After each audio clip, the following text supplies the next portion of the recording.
Thank you very much for that kind introduction. Thanks all for coming out to hear me talk.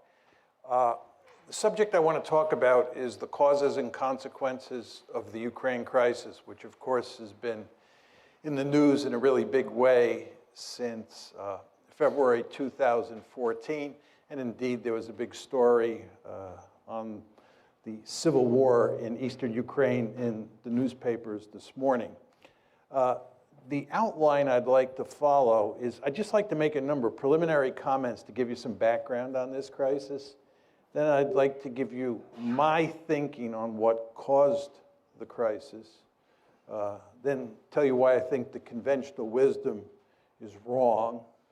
Talk a little bit about the West's response so far to the crisis, which is just, in my opinion, making a bad situation worse. And tell you what I think should be done. And then finally wrap up with some discussion of the consequences. So let me start with some preliminary comments.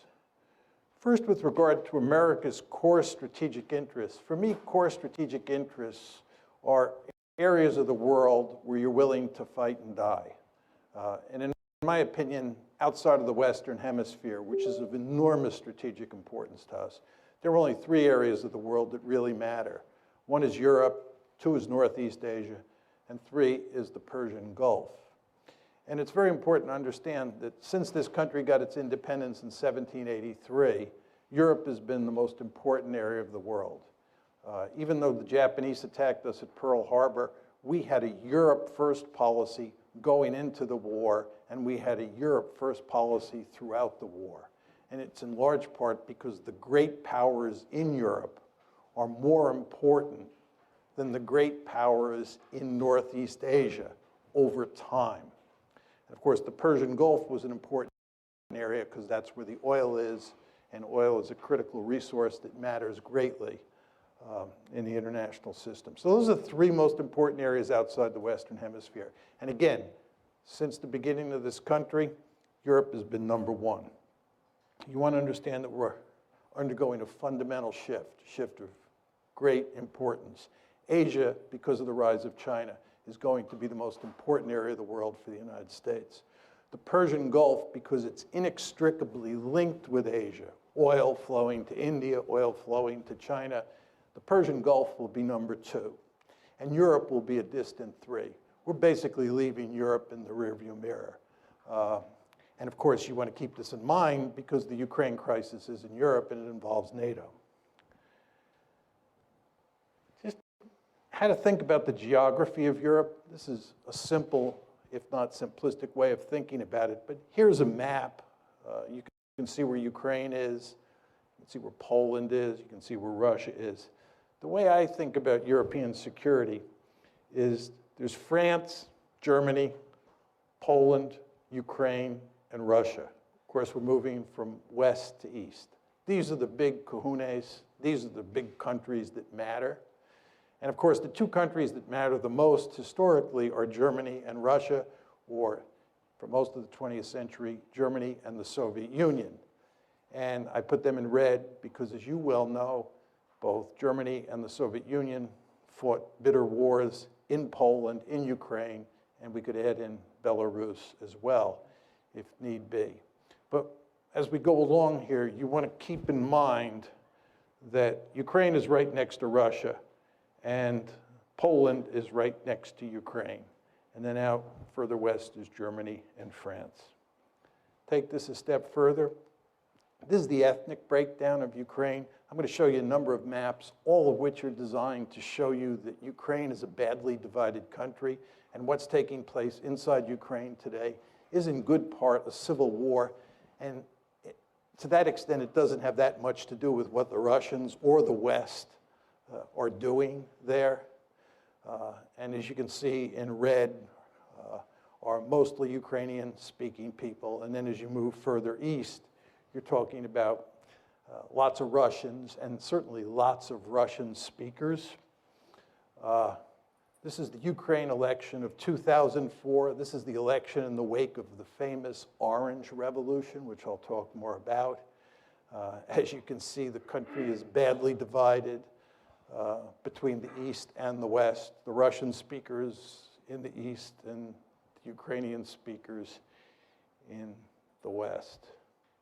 This is the 2010 election, which resulted in Yanukovych getting elected. I'll talk about President Yanukovych as we go along. He was elected in 2010. And you can see there the voting patterns in the 2010 election look a lot like the voting patterns in the 2004 election. And then these are two recent surveys that came out from the International Republican Institute, that's here in the United States. This one says, if Ukraine could enter only one international economic union, which of the following should it be?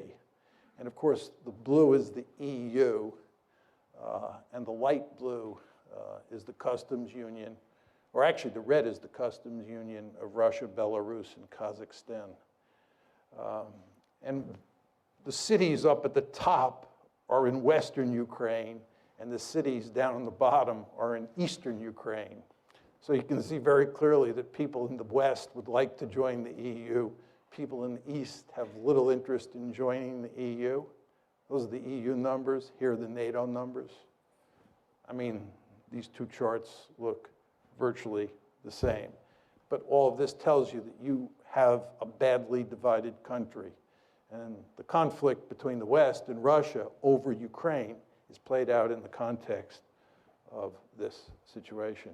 This is a simple little view graph that shows Europe's dependent on Russian gas. It's quite clear from that view graph that many of the countries in Eastern Europe and even countries like Germany are heavily dependent on Russian natural gas. And of course, that gives the Russians lots of political leverage in this crisis, and it makes it very difficult for us to put pressure on the Russians. Okay, those are just a number of preliminary comments I wanted to throw out just to set this up. Let's talk about the causes of the conflict. I think if you're going to talk about the causes of the conflict, you have to come at it from three different perspectives. First of all, you have to ask, what are the deep causes of the crisis? What are the structural factors that underpin this conflict? Then you have to talk about the precipitating causes, because the crisis broke out on February 22nd, 2014. Things were not terrible until February 22nd, 2014. And that's when everything went to hell in a handbasket. And the question is, what caused it then? If you focus on deep causes, it can't tell you why something happened in February 2014, but the precipitating causes are designed to get at that. And then what we want to talk about is the Russian reaction, why the Russians did what they did with regard to Crimea, with regard to Eastern Ukraine. We want to talk about exactly what they did and then why they did it. So let's start with the deep causes. My argument is that the West is principally responsible for this mess, not the Russians. This, of course, is not the conventional wisdom in the United States. And in fact, except for Steve Cohen, who's now at Princeton, now at NYU, he used to be at Princeton, Henry Kissinger, and maybe a handful of other people, there are not many people who agree with me. But I think the facts are quite clear on this, that the West is responsible. And my aim is that the main deep causes, the aim of the United States and its European allies, to peel Ukraine away from Russia's orbit and incorporate it into the West. Our basic goal has been to make Ukraine a Western bulwark on Russia's border. And Russia says, this ain't happening, period, end of story. And we will do everything we can to make sure it does not happen. That's the deep cause. Now, take it a step further. There are three key elements in our strategy. The first is NATO expansion, and in many ways the most important. And I'll talk in some detail about that in a second. But as you all know, since the Cold War ended, starting with the Clinton administration, we have been moving NATO eastward toward Russia's border. And the Russians have said, this is an absolute no-no. And I'll walk you through the story in a minute. Second is EU expansion. EU expansion is all about integrating Ukraine economically into the West, the way we are in the process of integrating Poland, the Czech Republic, Slovakia, the Baltic states into the West. And of course, we're doing that with NATO as well. These are two sets of institutions, NATO, military institution, the EU, an economic institution. And the idea, again, is to take Ukraine, peel it away from Russia, and make it part of the West. The third part of the story is fostering an orange revolution. This is all about promoting democracy in Ukraine and in other places. As you all know, the United States runs around the world trying to topple regimes and put in their place democratically elected regimes. And for almost all of you, me included, it's hard to be against promoting democracy. We all love democracy. But if you're Vladimir Putin, or if you're part of the leadership in Beijing, when the United States talks about democracy promotion, that means toppling your regime. And you won't be surprised to hear this. They don't like that in Beijing, and they don't like that in Moscow. Right? They do not like that. Right? The Chinese believe that we're behind the protests in Hong Kong. You go to Beijing and you talk to Chinese elites, the idea that we're promoting democracy around the world, and especially in East Asia, just drives them crazy because they think they're in the crosshairs. And you know what? They are in the crosshairs because our basic strategy is to topple regimes all over the world, not simply because we like democracy, but because we believe that whoever gets elected will be pro-Western. So we're killing two birds with one stone. We're promoting democracy and getting leaders who are pro-American. But again, you can see the strategy here: NATO expansion, EU expansion, and promoting democracy. Say a bit more about NATO expansion because it's so important. NATO expansion took place in two tranches. The first one was in 1999. That's when you get Poland, the Czech Republic, and Hungary incorporated into NATO. The second big tranche was in 2004. And that's when the Baltic states, you can see Estonia, Latvia, and Lithuania up top, Romania, Bulgaria, these are the light brown countries. That's the second tranche of NATO expansion.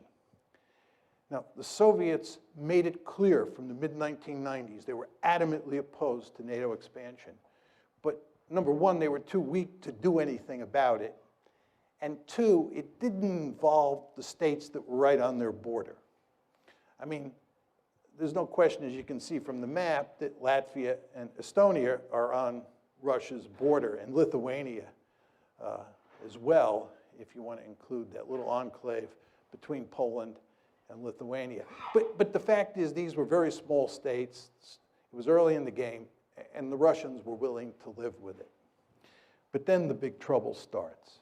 And it comes in the famous Bucharest summit, NATO's Bucharest summit in April 2008, where at the end of the summit, a declaration is issued which says, NATO welcomes Ukraine's and Georgia's Euro-Atlantic aspirations for membership in NATO.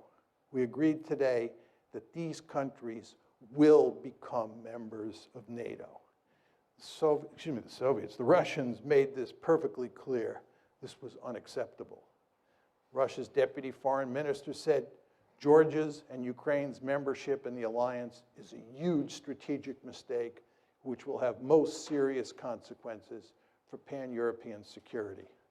Putin himself said, Georgia and Ukraine becoming part of NATO is a direct threat to Russia.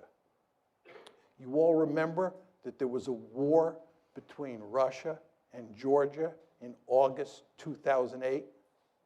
That war was a consequence of this, because the Georgians thought we were sending them a signal that they could get uppity with the Russians and we would back them because they were going to become part of NATO. That's not what happened. And you know what happened. The Russians clobbered the Georgians, and Georgia is in deep trouble today because it thought it could become part of NATO. So you want to remember that April 2008 summit, very important. That declaration, very important. And then what happens is you have a war. So those are the deep causes, those three strategies: NATO expansion, EU expansion, and promoting democracy. What about the precipitating cause? The key events leading up to the coup. It's the coup of February 22nd, 2014 that's of enormous importance. That's what really throws the crisis into gear. Just think about that word, coup. Orange Revolution, promoting democracy, the coup, February 22nd, 2014. So the question is, what causes the coup? It all starts in November of 2013. At that point, Yanukovych, President Yanukovych, who's the head of Ukraine, is negotiating with the EU to form an association agreement that brings the EU and Ukraine much closer together. It's a step in the direction of incorporating Ukraine into the European Union, or to put it in slightly different terms, incorporating Ukraine into the West. The Russians make it clear that this is unacceptable. The Russians are willing to do a deal that involves the EU, Russia, the IMF, and Ukraine. But the idea that Ukraine is going to do a deal exclusively with the EU and the Russians are going to be left out in the cold is not something that Putin is willing to countenance. He puts significant pressure on the Ukrainians. He offers them a terrific deal. And as you can imagine, the EU is not offering Ukraine a particularly good deal, because you know how much corruption there is in Ukraine. And the EU wants Ukraine to eliminate that corruption, which the Ukrainians really don't want to do. So what Putin does is not only make it clear that that deal is not going to happen, but he often just offers a sweetheart deal of his own. So Yanukovych, on November 21st, says no to the EU. This leads to a series of protests. The Ukrainian government, truth be told, under Yanukovych, overreacts to the protests, which causes them to spiral out of control. And in January of 2014, you can see there, January 22nd, 2014, you have your first 2 deaths in the protests. These are the Maidan protests. And then in the February 18th through February 20th time period, lots of people die. It's really messy. And what happens is that a number of European foreign ministers, the German foreign minister, French foreign minister, they fly to Kiev, and a deal is worked out to have elections that will, in effect, remove Yanukovych from power. But the protesters refuse to accept the deal. And there are significant fascist elements among the protesters who are armed, right? There's killing on the Maidan. And as a result, Yanukovych flees for his life to Russia.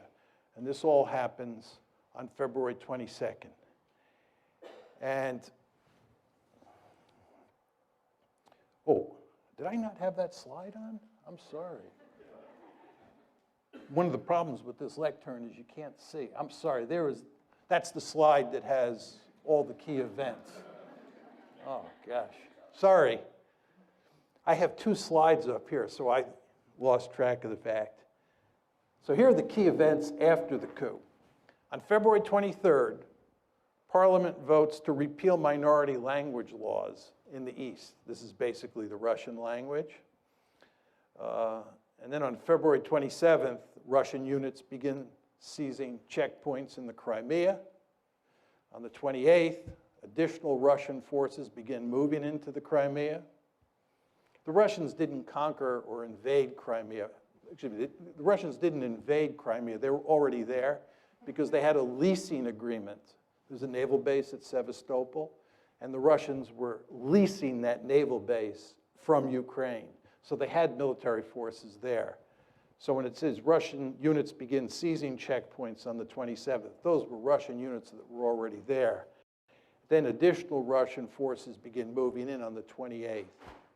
And then on the 6th, the 16th, and the 18th, you have a scenario, you have a handful of events that lead to Russia incorporating Crimea. And then, of course, shortly after that, conflict breaks out in eastern Ukraine. And although we do not have a lot of hard evidence that the Russians are physically involved in eastern Ukraine, I think it's quite clear that they are physically involved, that there are Russian troops there. How many is very hard to tell from the outside. I think it's very clear that the Russian government is going to great lengths to make sure that those pro-Russian forces in eastern Ukraine are capable of maintaining a certain amount of independence, and I'll talk more about this in a second. Okay, understanding the Russian response. What is the Russian response? Two parts. First is they took Crimea and they're not giving it back. Crimea is gone. Second is what they're doing is not trying to conquer Ukraine. There are many people who say the Russians are going to go on a rampage, they're going to try and reestablish the Soviet Union or a greater Russia, and so forth and so on. That's not going to happen. Putin is much too smart for that. You remember what happened when the Russians invaded Afghanistan? You remember what happened when we invaded Afghanistan? You remember what happened when we invaded Iraq? You remember what happened when the Israelis invaded southern Lebanon? You want to stay out of these places. In fact, if you really want to wreck Russia, what you should do is encourage it to try and conquer Ukraine. Putin, again, is much too smart to do that. What Putin is doing is he's basically in the process of wrecking Ukraine, and he's telling the West in very simple terms, you have two choices. You either back off, right, and we go back to the status quo ante before February 22nd, 2014, where Ukraine is a buffer state, or you continue to play these games where you try and take Ukraine and make it a Western bastion on our doorstep, in which case we'll wreck the country. And they are, of course, now in the process of wrecking it, right? And they're going to keep this conflict going for as long as they have to. That's the basic game here. Again, two steps. One, took Crimea. No way they're going to ever let Crimea become a NATO base. And remember, the name of the game here is to make Ukraine part of NATO. Not happening. And they're not getting Crimea. We've taken Crimea, we're keeping it, number one. And number two, you want a frozen conflict or you want to wreck Ukraine so that it can't become part of the West. Question number two here is what motivates this? What motivates this is that Russia's a great power and it has absolutely no interest in allowing the United States and its allies to take a big piece of real estate of great strategic importance on its western border and incorporate it into the West. This should be hardly surprising to the United States of America. As all of you know, we have a Monroe Doctrine. The Monroe Doctrine basically says that the Western Hemisphere is our backyard, and nobody from a distant region is allowed to move military forces into the Western Hemisphere. I can tell from looking at the audience that most of you are old enough to remember the Cuban Missile Crisis like I am. You remember how we went stark raving crazy at the idea of the Soviets putting military forces in Cuba? This is unacceptable. Nobody puts military forces in the Western Hemisphere. That's what the Monroe Doctrine is all about. Can you imagine 20 years from now a powerful China forming a military alliance with Canada and Mexico and moving Chinese military forces onto Canadian and Mexican soil, and us just standing there and saying, this is no problem. We're all 21st century people, and worrying about Chinese forces there is what 19th century people like Vladimir Putin worry about. Of course that's not going to happen. We're going to maintain the Monroe Doctrine with regard to China just as we did with the Soviet Union during the Cold War. So nobody should be surprised that the Russians were apoplectic about the idea of us putting Ukraine on the western side of the ledger. And by the way, they told us, I gave you the quotes, in the wake of the Bucharest summit. I told you what happened in August 2008 with the Georgia War. The precedents were there. The rhetoric was there. They told us. But we did not stop our efforts to make Ukraine part of the West. And the Russians responded. Was it surprising? For some reason, President Obama and virtually all of the elites in the West were surprised. I guess this is because they're 21st century people, right? And they think that balance of power politics doesn't matter anymore. If you think these people in Washington and most Americans are having trouble dealing with the Russians, you can't believe how much trouble we're going to have with the Chinese. I'm very popular in China. I go to China quite often. And I usually start my talks by saying, it's good to be back among my people, because when I'm in China, I'm intellectually much more at home there than I am in Washington, because in Beijing, much like in Moscow, you're dealing with 19th century people like me. Whereas in Washington, you're dealing with 21st century people. I think the Chinese are going to eat our lunch, right? Talk a bit about the conventional wisdom. Conventional wisdom is that Putin is the main cause of the crisis. Some say he's either crazy or irrational. Angela Merkel was making this argument for a while. He's bent on creating a greater Russia, and he bears marked resemblance to Adolf Hitler. Say a few words about each of these. I know a great deal about Adolf Hitler. I've written and I teach extensively on Nazi Germany's behavior in the 30s and during World War II. The idea that he bears any resemblance to Adolf Hitler is laughable in the extreme. It's hard to believe that serious people make that argument. The idea that he's bent on creating a greater Russia, I think if he could do it, he'd do it. He can't do it. Russia's a declining great power. And as I said to you before, if they were to try and create a greater Russia by invading Ukraine and by invading the Baltic states, they'd be jumping into the briar patch. In fact, again, if you want to wreck Russia, what you should do is tell them to try and create a greater Russia. It will lead to no end of trouble. I think Putin is much too smart for that, and he is in the process of wrecking Ukraine. I want to make that clear. And he's wrecking Ukraine because he's basically saying to the West, you can't have it, and I'll wreck it before you take it. Is he crazy or irrational? I don't think so. I think he's very strategic. And I don't think he's the main cause of the crisis, as I said to you. Another set of arguments associated with the conventional wisdom. This is that the United States is a benign hegemon seeking to promote European stability, seeking to promote stability in Asia, all over the globe, and so forth and so on. There's some countries like Japan and Germany, for sure, Poland, who view the United States as a benign hegemon. There are many countries out there who do not. Iran is one, China's another, and Russia's a third. They just don't see it that way. And because they don't see it that way, you should understand that when you take measures, you meaning the United States, that you think are going to be interpreted as benign, the other side will not see them that way. They will see them as threatening. This gets back to my point about democracy promotion. We believe democracy promotion is an unalloyed good, and we can't understand why people like Putin and the leaders in Beijing don't understand this, but they don't understand it. And if you don't recognize what other people think, you're incapable of putting yourself in their shoes, you're going to get yourself into a heck of a lot of trouble. And of course, that's exactly what happened here. And then another argument is that Putin's behavior proves that it was wise to expand NATO eastward to try to include Ukraine and Georgia, right? What's very interesting is that there is no evidence that we thought Putin was aggressive before the crisis. There's no evidence that we thought that. There's no evidence that we were talking about expanding NATO because we had to contain the Russians. Because again, NATO expansion was driven by 21st century men and women. They believed balance of power politics is dead. That's what happened here. Do you understand? Putin is a 19th century man, right? He does view the world of balance of power in terms of balance of power politics, as do we when it comes to the Monroe Doctrine in the Western Hemisphere. But in this case, in the case of Europe, we were thinking like 21st century men and women.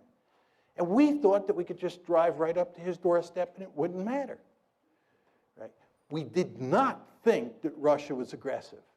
What happened here is that after the crisis broke out on February 22nd, we then decided that Russia was aggressive. We then decided that Russia was bent on creating a greater Russia. It was after the fact. And by the way, this is why President Obama and virtually all of Washington was caught with their pants down when this crisis broke out after February 22nd, because they did not see it coming. Talk a little bit about our response. We're basically doubling down. We're getting tougher and tougher with the Russians. That's our strategy. And that's exactly what you'd expect if you're going to blame them, given that we're incapable of blaming ourselves because we never do anything wrong. You all know that. All the problems in the world are caused by everybody else, never by the United States, because we're a benign hegemon. Well, if we're the good guys and they're the bad guys and they're misbehaving, they're bent on creating a greater Russia, oh my God, this is the 1930s all over again. Any sort of concession to Putin is Munich, October 1938. Can't do that, so what you do is you double down. You get tougher and tougher. Then this brings us to the question of whether we can succeed or not. My argument is you're playing a losing hand, right? And the reason you're playing a losing hand is because this is a competition between economic considerations and security considerations. The basic mindset of people in the West is that you can punish the Russians economically and they'll throw their hands up. My argument is when security considerations are at stake, when core strategic interests are at stake, and there's no question, ladies and gentlemen, in Russia's case, this is a core strategic interest, countries will suffer enormously before they throw their hands up. Right? So you can inflict a lot of pain on the Russians, and they're not going to quit. And they're not going to quit because Ukraine matters to them. And by the way, Ukraine doesn't matter to us. You understand there's nobody calling for us to fight in Ukraine. Even John McCain, who up until recently has never seen a war he didn't want to fight, right, is not calling for using military force in Ukraine. What John McCain is saying is that Ukraine is not a vital strategic interest for the West. That's what he's saying. It is a vital strategic interest for the Russians. They've made that perfectly clear, and not just Putin, right? So in terms of the balance of resolve, it's all on their side. And I showed you that slide up there that depicted how much economic leverage the Russians have because of all that natural gas going westward. So we're playing a losing hand here. But let's assume that I'm wrong. Let's assume that we're playing a winning hand and that we are capable of backing Putin into a corner. And we're getting close to pushing him off a cliff. Is this good? You're talking about a country that's got thousands of nuclear weapons. And the only circumstance, really, under which states use nuclear weapons is when they're desperate, when they think their survival is at stake. So what you're talking about is putting Putin in a situation where he's desperate. And if you go home and Google Putin and nuclear brinksmanship, you'll be reading all the articles that come up for the next 2 years, right? Because he's making it clear that you're fooling around with his core strategic interests. And again, he's got thousands of nuclear weapons. So you're putting yourself in a position, right? You're putting yourself in a position where you're willing to risk a possible nuclear war over a piece of real estate, Ukraine, that is not of vital strategic interest to the United States. Again, it's not of vital strategic interest to us. By the way, and this will be my final point on this, what's truly amazing about all of this is that we were talking about incorporating Ukraine into NATO when we have now acknowledged by not taking military action over Ukraine that it's not a vital strategic interest. You understand that when you incorporate Ukraine into NATO, you're giving them an Article 5 guarantee, which says you'll come to their defense if they're attacked. You only give Article 5 guarantees to countries that are of vital strategic interest, like Germany during the Cold War. What were we doing? Giving an Article 5, thinking about giving an Article 5 guarantee to a country that's not a vital strategic interest. It just shows you how discombobulated American foreign policy is these days. And of course, the Ukraine crisis is just one of many messes that we've made. As you know, we have the Midas touch in reverse. There's nothing that we do that doesn't go south. Afghanistan, Iraq, Libya, Ukraine, I could go on. So the point I'm making to you is, I do not think that this is going to work, but if it does work, I'm not sure it's a good thing.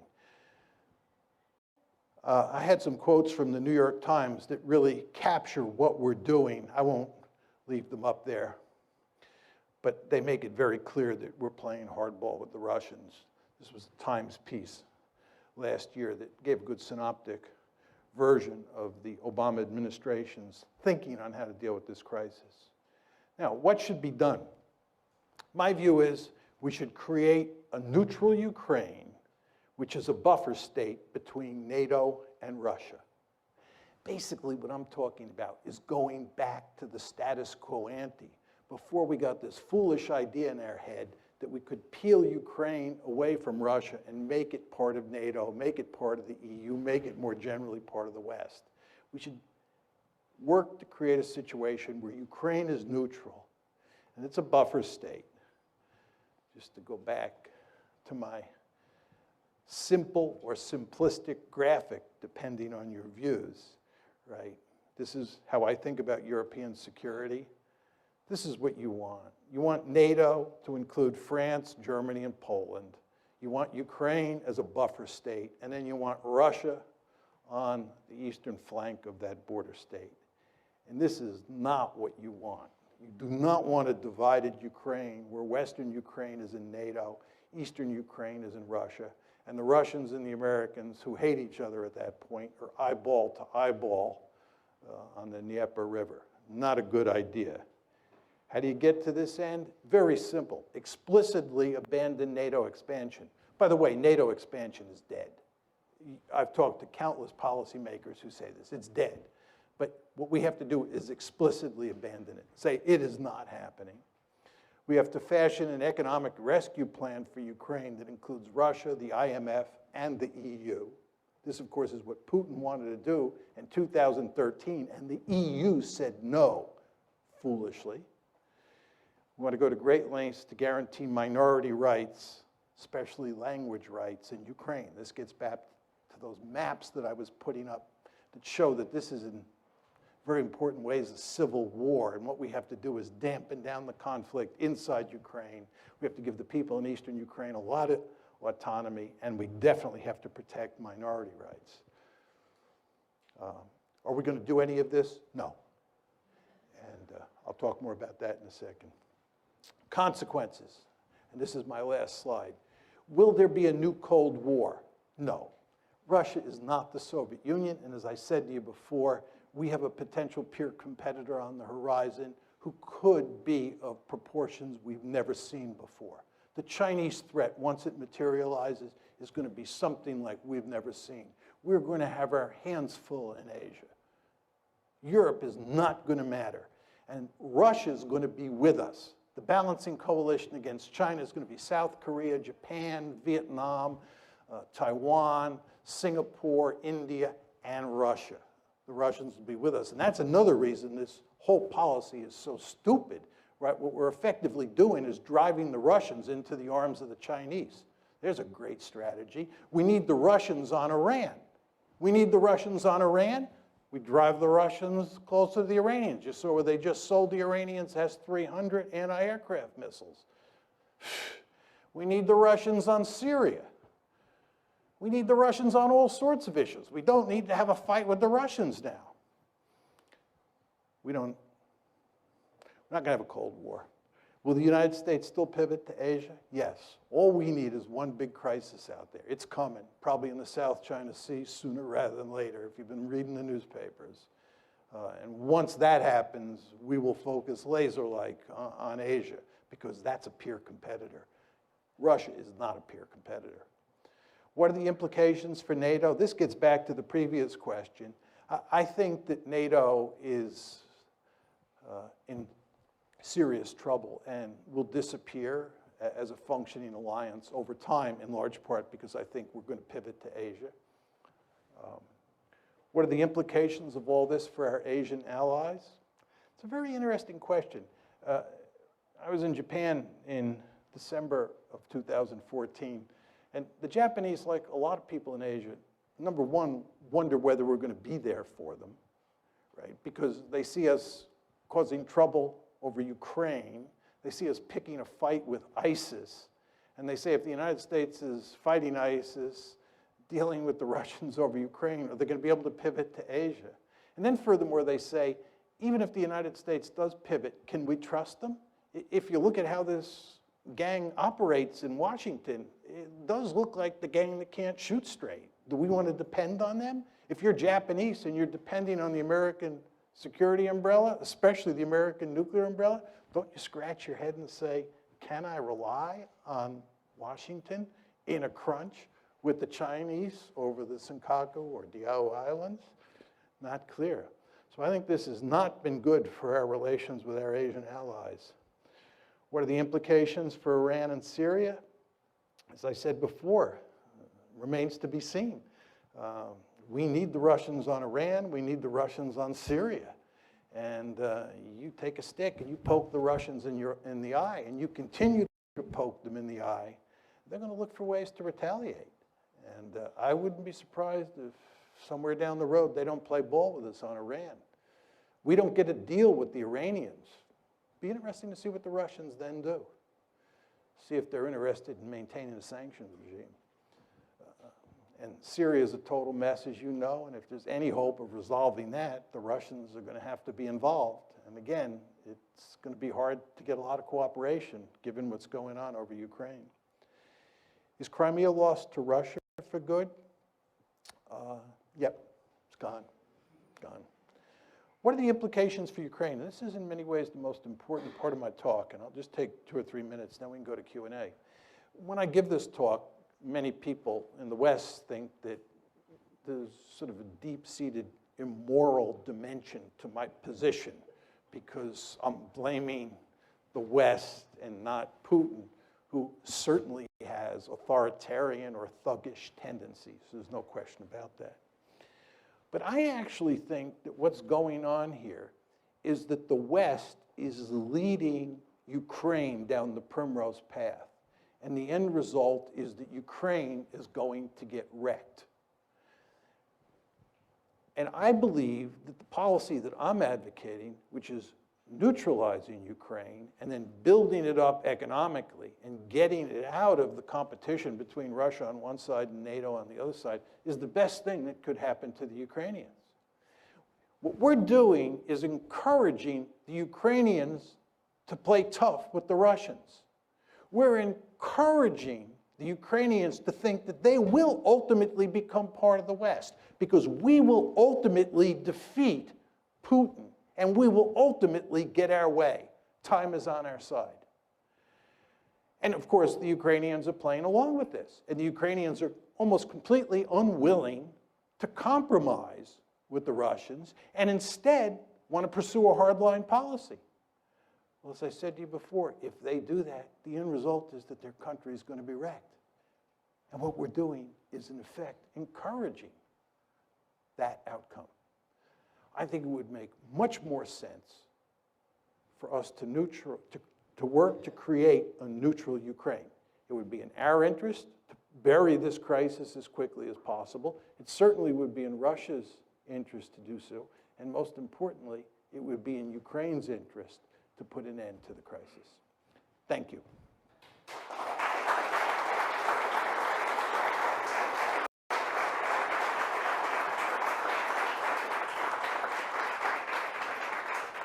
I'd be happy to take questions. I would just ask people if you would stand up and just identify yourself quickly. Ma'am? Oh, you have it. Why don't we get this woman right here with the peach-colored coat on? They have a microphone? They have a microphone for you. And there stood Hans Morgenthau right before you, for those of us who knew. Okay, so many questions and points. First, point of information. When you talk about the gang in Washington, you need to make it clear, hopefully, that you don't mean only the present gang. You mean from at least 2008 forward, right? Yeah, I mean the whole Washington foreign Before policy this regime establishment. right. Republicans, Democrats. As far as I'm concerned, the Republicans and the Democrats on foreign policy are like Tweedledee and Tweedledum. Right. I mean, for anybody who thinks it matters whether you get Hillary Clinton or some Republican, you're living in a dream world. There's just no meaningful difference between them. They both have the Midas touch in reverse. So that leads to my second question. Is anybody listening to you and Stephen Cohen and partial, what's the one I want? The Kissinger, partial Kissinger, Stephen Cohen, and you. Is anybody listening that we could hope to vote for or support? No. I don't know, no one. So, and No. I'm gonna give this up in a moment. No. But, so there's no one, so we're really doomed, that's it, right? Okay. I mean, there's no enlightenment in store. We can't even look toward Can I just enlightenment. say something, just in response to your question? I believe that since 1989, the United States has been by far the most powerful state on the planet. And for those of you who believe we live in a unipolar world, you're effectively saying that we are the only great power in the system. And given that tremendous amount of power that we have, we're really free to go out and do all sorts of foolish things because it doesn't blow back on us in any meaningful way. The United States is a remarkably secure great power. So we're allowed to pursue these foolish policies. And in that context, it's very hard to make arguments against the establishment that carry the day. I think what will happen if China continues to rise is that it will force the United States to think more strategically. Because when you live in a serious threat environment, the point I'm making to you is that the United States does not live in a serious threat environment. We're an incredibly secure country. We're the most secure country, most secure great power in the history of the world, and we're more secure today than we have ever been in our entire history, despite all the rhetoric that you hear from Washington and in the media about how dangerous the world is. This is just not a serious argument. It's not a dangerous world, right? We are incredibly secure.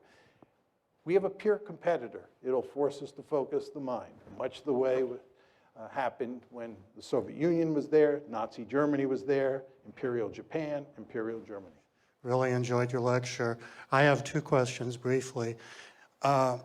It's hard to take issue with the goal of a neutral Ukraine, but some years before the crisis broke out, I used to listen to RUI, which was Radio Ukraine International on shortwave, and they were fairly open about the cultural crisis within the country leading back a few years before this.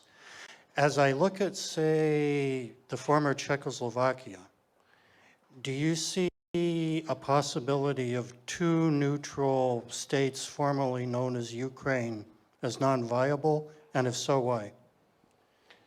Yeah, if you look at what happened in Europe after World War II, Yugoslavia broke up into a series of remnant states. Czechoslovakia, as you pointed out, broke up into a series of remnant states. And the Soviet Union itself broke up into a series of remnant states. And that's because inside of those territorial boundaries, you had different nations that wanted their own states. Serbs, Croats in the case of Yugoslavia, Czechs, Slovaks in the case of Czechoslovakia. And we know that there were probably 15 or 16 different groups inside of the former Soviet Union. So the question is, inside Ukraine, do you have a similar situation between the people in the East and the people in the West? I think if you look at the survey data, it still shows that the clear majority of Ukrainians in both the West and the East want to maintain the integrity of Ukraine. They don't want to split Ukraine in half. I think we should do everything we can to maintain that attitude among the Ukrainian people. My great fear is that as time goes by and the animosity continues to grow, that you may reach a point where there is a lot of sentiment to just break Eastern Ukraine and Western Ukraine off from each other and end up with two Ukraines. But I don't see that happening now. Second and final question. As we look at parts of our recent additions to NATO, Hungary, Romania, Bulgaria, and look at where their political systems are careening, has NATO lost the moral imperative for its reason to being? Well, I mean, what we tried to do with NATO expansion and with EU expansion and with democracy promotion was to turn all of Europe into one giant security community in which all of the member states were liberal democracies that were hooked on capitalism and deeply embedded in these institutions and would therefore obey the rules that define the institution, and we would all live happily ever after. That was the goal. And I think everybody understood that Western Europe looked terrific on all of those dimensions. And what we were going to try and do is extend these institutions eastward and consolidate democracy in countries like Hungary and Poland, and we were going to make them look more like Western Europe over time. We had some success, and there's some failures. And if you talk to most people who study Europe today and spend lots of time over there, they're quite pessimistic about where Europe is headed, not only regarding Eastern Europe, but also with regard to Western Europe. And I'm not sure in 25 years what it'll all look like. I mean, in my opinion, the biggest issue is demographic, and that is that Europeans have not been making lots of babies for a long time, and as a result, they're going to have to import lots of people.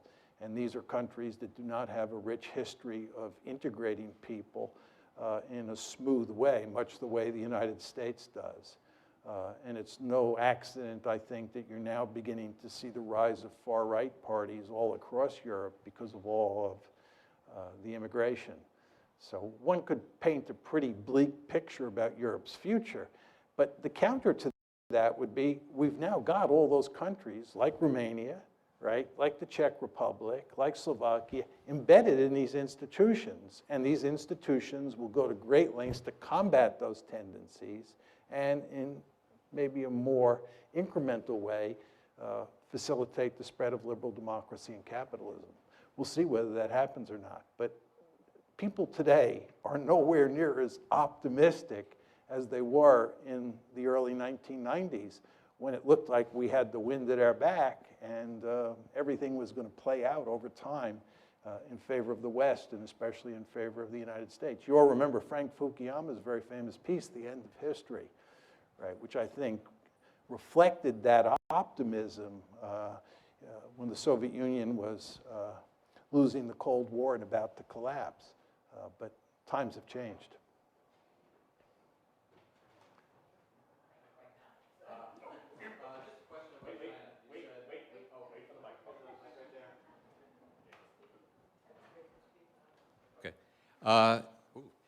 You said, quote, we're going to have our hands full with China. And so just two questions. What kind of a time frame are you thinking things might start to really happen in that direction? And can you just paint a few scenarios of the sort of things that you think might happen when we have our hands full with China so we know what we can look forward to? Yeah. I think when you think about China at this point in time, there are three situations that stand out. One is Taiwan. Two is the South China Sea, which has been in the newspaper a great deal over the past few months. Chinese basically claim that they control all the South China Sea, and as you know, they're building airfields on reefs in the Spratly Islands, and we've told them that's unacceptable, and their neighbors, the Vietnamese, the Philippines, think that's unacceptable. So the South China Sea is a potential flashpoint. Taiwan is a second flashpoint. And the third flashpoint, which was in the news earlier this year and for much of 2013 and 2014, are those rocks in the East China Sea. The Japanese call them the Senkaku Islands. The Chinese call them the Diao Islands. As I was saying to you folks before, I was in Japan in December of last year, December 2014, and it's really quite amazing how worried the Japanese are about China. And part of it is sort of for realpolitik reasons, but it's also because the Chinese say those islands, which the Japanese consider to be sacred territory, really belong to China. And the Japanese are greatly fearful that as China gets more powerful, it'll take those islands. So those are the three main flashpoints at the time. There are other possible scenarios that we worry about. The Korean Peninsula is one, because the Chinese are allied with the North Koreans. We're allied with the South Koreans. China and India, they have a border conflict. So we go on and on. But those are the big three. Now, your question about the time frame is an excellent one. I used to say that it'll take another 10, 15 years before China becomes powerful enough for this problem to manifest itself. I'm not sure about that. I think it's possible. It's not likely. I'm choosing my words carefully. I think it's possible that you could have a conflict involving the United States and China over the South China Sea or over the Senkaku/Diao Islands in the next year or so. I mean, those problems are on the front burner, and it's basically a zero-sum game. I mean, either the Chinese own the Senkaku-Diao Islands or the Japanese do. So we could have trouble out there much sooner than I have anticipated up to now.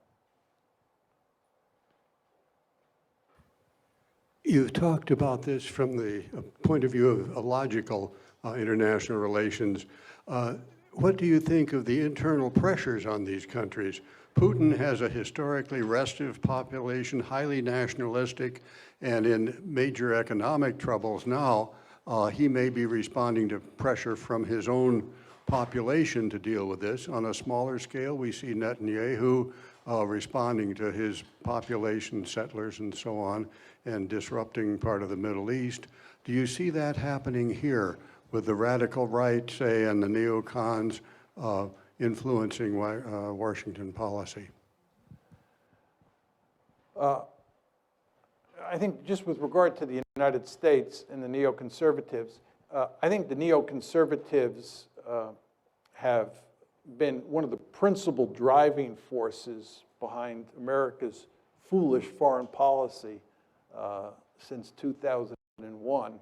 But as I said before when I was talking about the Republican Party looking like the Democratic Party, there's not a lot of difference between the neoconservatives and the liberal imperialists. The liberal imperialists are the aggressively oriented Democrats, and the neoconservatives are the aggressively oriented Republicans. But they look a lot like Tweedledee and Tweedledum. So the neoconservatives matter for sure, and they mattered during the George W. Bush administration because he was a Republican president. But it's not just the neoconservatives, right? And the fact is that you have a foreign policy establishment here that is interested in intervening all over the world. You have a foreign policy establishment that's filled with people who believe that we have a right and a responsibility to intervene all over the planet. And that leads to unending trouble when you don't have the magic formula for winning the wars that you get into. See, the problem that we have is we have this interventionist foreign policy that leads to us losing all the time. It's really quite remarkable. But just with regard to your point about ideology, I think you do not want to underestimate how important nationalism is, both in the Chinese context and in the Russian context. You were alluding to the Russian case, but let me just say a few words about the Chinese case. And this is why, getting back to this gentleman's previous question, I worry so much now about Japan and China getting into a shooting war over the rocks in the East China Sea. The problem that the Chinese face is that communism, which is the governing ideology, no longer has much legitimacy. And they've had to find a substitute ideology. And by almost all accounts, the substitute ideology is nationalism. Right? And at the core of Chinese nationalism is what's known as the century of national humiliation. Chinese nationalism emphasizes that between roughly 1850 and 1950, that 100-year period, China was humiliated. And it was humiliated by the European great powers, the United States with the open door policy, and especially by Japan. And the Chinese are really just angry about this. And because nationalism is so important for legitimizing the rulers in Beijing, right, this whole theme of national humiliation is front and center. Well, if you have a crisis over some islands in the East China Sea, and that crisis involves Japan mainly, but also the United States, and you're talking about the two countries that have humiliated China during that 100-year period, the potential for trouble is great. And I know a number of scholars in China who are quite dovish, who really worry about a crisis in the East China Sea spinning out of control because of the confluence of Chinese nationalism and Japanese nationalism, which I've not talked about. So nationalism is a very powerful force, not just in the Russian case, but in the Chinese/Japanese case as well. We've got two people who have had their hands up for a long time. So you have this gentleman and then that gentleman. You have the mics.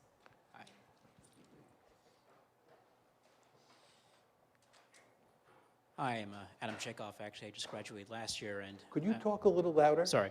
Hi, I'm Adam Chekhov. I graduated last year also. Thank you for signing the piece of paper that allowed for Molly Wen to exist as someone who participated in MUN for all 4 years.